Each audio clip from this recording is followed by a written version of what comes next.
So, getting into our throws now. Tomorrow, because we don't have Friday's class, but it goes through, we're going to do the last bit or single leg, double leg as part of our movement class. So, just keep that in mind.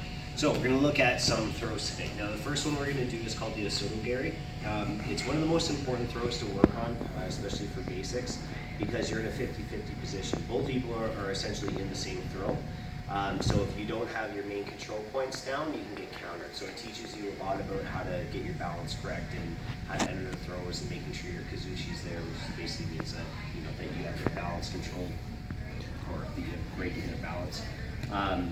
It's a little bit awkward for static ichikomi, which means again your footwork's gonna have to be fairly on point. Okay. Stu, how to use you. Greg came in the morning class.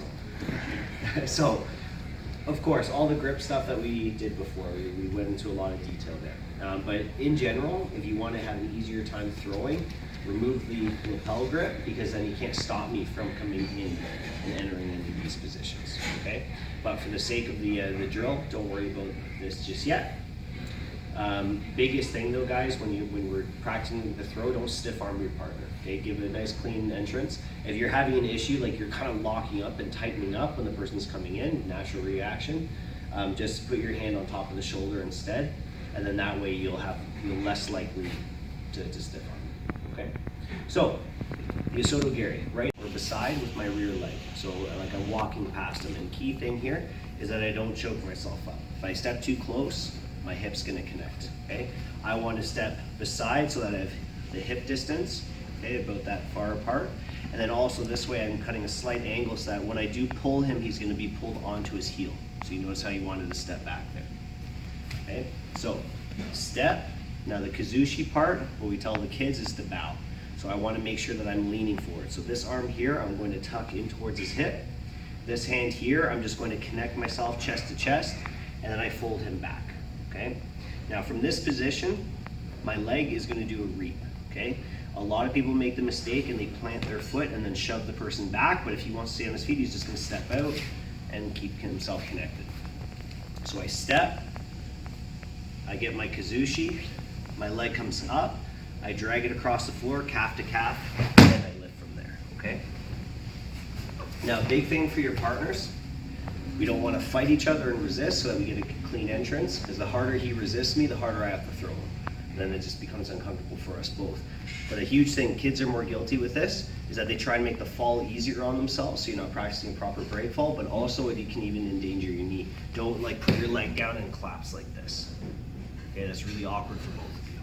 Just stay on your heels, try not to take a step, and just focus on breathing and doing a nice clean break fall. So again, just change your angle. Here, step, kazushi, tuck the elbow, connect chest to chest, wind up, and then from there. Keep this arm, Keep this arm so you pull up, that helps him unroll, get a good break fall. Plus, I don't want to throw someone and then have them pop up and get back to their feet, okay? So that's the base throw. We're gonna do that first, then we're gonna go into a static ichikomi once you understand the actual throw itself. Okay, make it real, okay? Let's go. A couple points with this. I just wanted to see how everybody was going with this. That a lot of you are making this common mistake. When I go for the actual reap, I have to keep my head past my hips. So when I step through, I start to lean forward. I'm bringing the weight backwards. But when I lift my leg, I can't retract my head here like this, because now I'm putting us into a neutral state, and plus my momentum is going the wrong way. So if I wind up, if he just lifts his leg instead, well, now I'm the one who's getting thrown.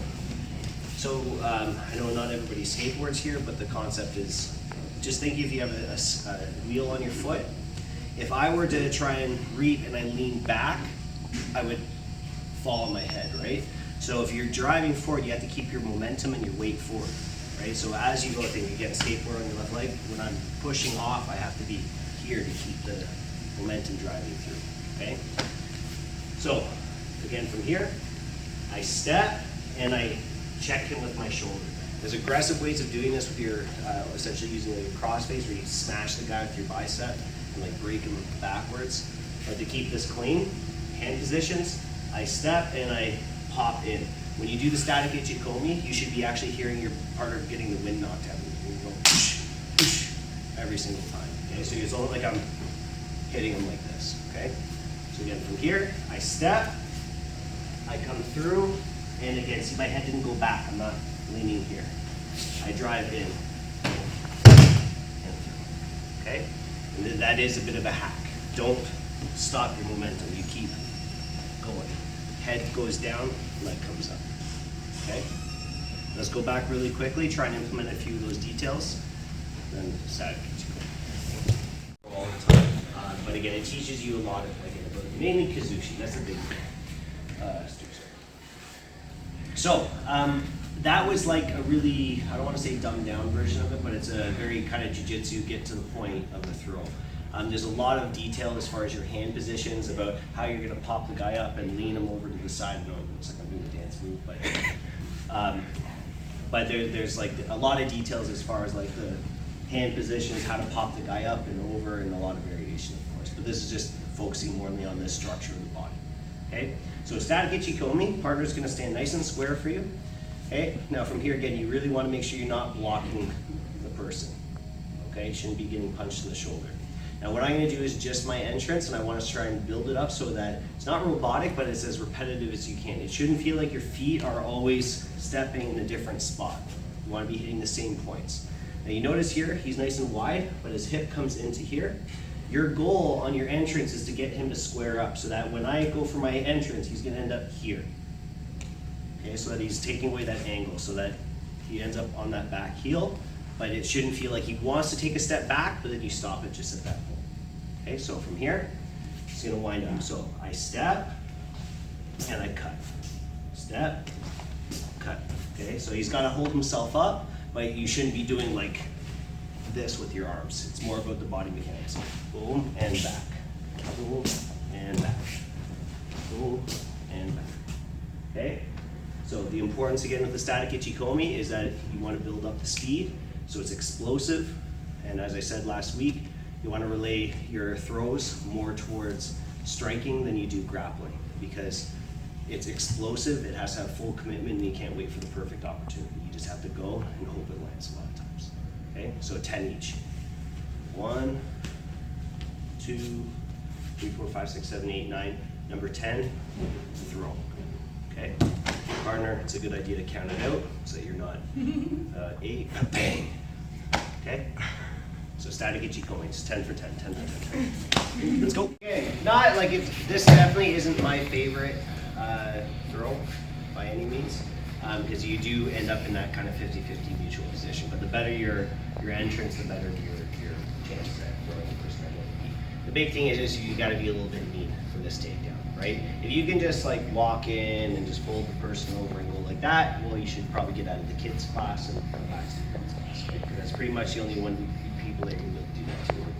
People who don't have a clue on the feet. Okay, so you have to set this up a little bit better. We have something called a lot of times you attach the can to it, and it's basically a bouncy entrance. But I found that it works really nicely for the Osoto Gari also. Forgot the name of it. Never mind. Okay. Anyways, it's a leg read. So what we're going to do here is break the grip. Okay. So either one you want. What we worked, break here, reset. Sorry, or punching away. Right, regripping. I mean, this would be a little bit off what we were going for, but you can always come back in, and that could be your entrance, right, for your step. Either way, get rid of this, because now, how is he going to block me from entering, right, unless he switches his hands. So, break the grip, but now, instead of going directly through him, what I'm going to do is tuck his hand, and then this lapel here, I'm going to punch him in the face, so guys, be careful. Just remember, if I'm holding onto a grip, how could it possibly be a punch? Right? But what I'm going to do is step back, and I'm going to hit him here. Okay? So I broke the grip off, bang, reset my grip. Now I'm just going to take a back step, so I'm changing my angle. Okay? My left foot, instead of stepping in, is going to step back. As I do this, I pull his hand across his stomach. My upper hand hits him right in the jaw, here. So you can see how the angle of his body. Now the key thing is I got to keep this arm locked. If my arm bends coming in, he'll be able to overpower it and come back. So I have to beat him positionally, then go from here. So it could be inside, But what we're gonna do is basically hop in and keep hopping until he falls. So try to stay up for me. So partners, not that you're fighting, but don't just collapse, okay? So again, break the grips, come back to here, step back, and fold. This entrance here is really important. Here, okay, and then step, hook. So I'm doing incrementally breaking them down. It's not in one go. So I'm pulling the leg towards me. Guys, watch your knee, of course. I'm just gonna let it buckle. But then I'm just gonna hop, hop, hop, hop, hop. Until eventually he's gonna start to lose. I'm driving his head down and tucking this arm. As he's going, he's losing a step each time.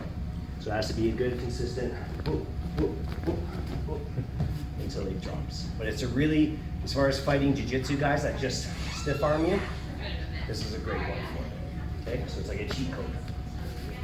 So, break, reset, hit him here, hook, bump, bump, bump, bump, and go. Okay? You gotta stay with it though, point those toes, it helps engage everything. Okay? Let's go. That one there, just be careful about how close to the hips you get. You want a little bit of distance. But as you guys could feel, it's a pretty controlled one. So you don't have to be perfect at your judo where you're gonna hit it in one shot. And you can always change your first attempt into this one, although the head positioning is a little bit different. But if you jump in and then you hit resistance, you can always just start to angle off a little bit more and just keep on driving with that leg. But when you do the entrance, keep a little bit of space between your hips. Some of you were like way over here like this, and you can see like it's a little bit awkward. I want this space here, so I want to be driving him back over this heel, right? I don't want to be here trying to throw him forward. Then I'd be doing the Uchima version, okay? So again, here, punch, keep a little bit of gap here, right? So I can still hook his knee, and then I can catch it. Okay, so this is a little variation. Now, another option for setting this up is based off of foot sweep. So our standard foot sweep is when you're regular stance. You're always going to want to hit, so the dashi harai, you want to hit on the sleeve side. Okay, so I'm just basically taking this foot out, driving it across and tucking him down. But you can still pick the other side. So always guys, watch your knee, okay, be aware. Although the one person who hurt their knee already had an injured knee doing this, and he did it against a guy who's like a stump. So he kind of kicked the leg instead of trapping the leg. It's supposed to be a block. So I'm gonna go for my Osoto Gari, okay? I go in, I hit resistance, he steps out, and then I'm just gonna switch to the side. So one throw this way, the other throw that way, okay? Or you can reverse it. I go to take him out this way, and then I come back this way again, okay? Just reversing. So first one, Osoto Gari, step, go in here. Oh, but I tried, but I missed. So I'm just gonna do a little hop, and I'm gonna switch to this side, here. I was on this leg here, try, and then the outside, okay? Just steering wheel the guy to the out, and just catch his foot, or catch his leg, just so he can't step with it, okay? But in my opinion, what feels better is the reverse. Try and just do an ugly foot sweep, stick your leg out, block them, and then that's your entrance right there, okay? It's a bit better wind up in my opinion.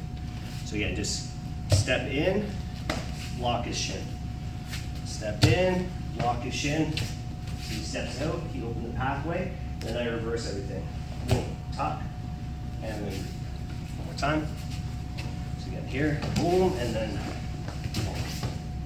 Okay, or the reverse. In, here's this, and out. You just switch it on. Okay? Be careful, guys. Turn your foot. It sucks to go ankle to shin. Let's go. Last one.